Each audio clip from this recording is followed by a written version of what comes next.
6 number, বিশেষ করে এটা আমরা হয়তোবা ওয়াইফকে বলি অথবা ওয়াইফ তার হাজবেন্ডকে বলে, তুমি আমার সবকিছু। এটা আমরা প্রায় দেখবেন যে ওয়াইফকে হাজবেন্ড বলে, হাজবেন্ডকে ওয়াইফ বলে, তুমি আমার সবকিছু।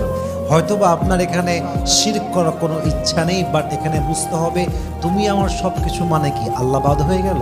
এটা আপনি কিভাবে বললেন? এটা আপনি কেমনে বললেন? আপনি এটা বলতে পারেন যে আল্লাহর রহমতে, আল্লাহর পরে, রসুলের পরে যদি আমি কাউকে বেশি ভালোবাসি সেটা তুমি।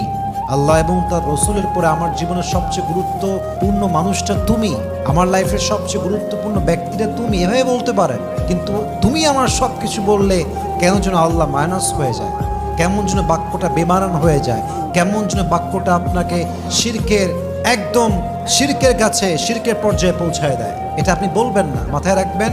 হাজবেন্ড আপনার জীবনের সবকিছু নয়, গুরুত্বপূর্ণ। ওয়াইফ আপনার জীবনের সবকিছু নয়, গুরুত্বপূর্ণ।